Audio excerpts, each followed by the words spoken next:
Tujuannya cuma satu, supaya keserupaan dengan Kristus memerintah. Kata memerintah di sini bukan berkuasa atas orang lain, tetapi kata memerintah di situ adalah to serve, melayani. Amin. Bukankah Yesus mengajarkan kepada Anda dan saya how to serve? Bagaimana melayani. Jadi memerintah di sini bukan berkuasa, kemudian arogansi, berpikir dia bisa bertindak semaunya atas hidupnya, dia nggak perlu bergantung sama Tuhan, dia nggak perlu dimentoring, dia tidak perlu dibapai, dan dia tidak perlu jadi berkat bagi orang lain. No, tetapi kata memerintah di situ adalah melayani. Karena firman Tuhan berkata, barang siapa yang ingin terbesar, dia harus melayani. Dia bukan dilayani. Nah, gaya hidup itulah yang harus kita declare. Ya.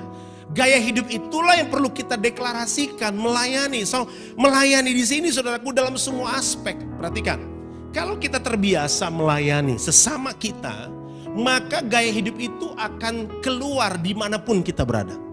Saudara gak bisa pungkiri, saudara gak akan pernah tahan melihat orang yang kurang, saudara gak akan pernah tahan melihat orang yang membutuhkan bantuan, saudara gak akan pernah tahan melihat orang yang sedang kesulitan, kesusahan, bahwa mereka perlu di-upgrade hidup mereka. Saudara akan selalu punya motivasi di dalam diri saudara, bagaimana caranya saya bisa melayani orang itu supaya dia sampai pada tujuannya. Saya baca sebuah ayat yang bagus banget saudara, dalam 1 Korintus 16. Dikatakan begini, bahwa kita harus menolong seseorang supaya dia sampai dan selamat. Ternyata begini, pertolongan kita bisa membuat orang sampai pada tujuan. Halo?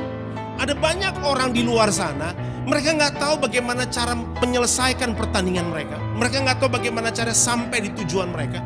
So, mereka membutuhkan Anda dan saya, yang selalu bisa backup mereka dan berkata gini, Pak, Bu, Dek, ayo kamu bisa, Kak, kamu bisa, kamu bisa.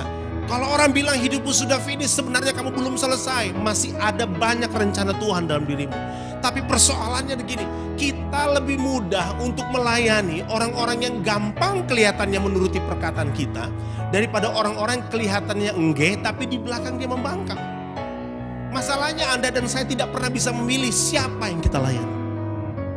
Nah, maka waktu kita berkata declaring the king's mandate, nah pertanyaan gini, mari kita merenung bersama, mandat apa yang saya mau nyatakan, mandat apa yang saya mau perkatakan. Ini kan bukan cuma soal perkataan, tetapi soal kehidupan yang kita tularkan. Karena begini, penginjilan yang paling efektif bukanlah lewat mimbar ini.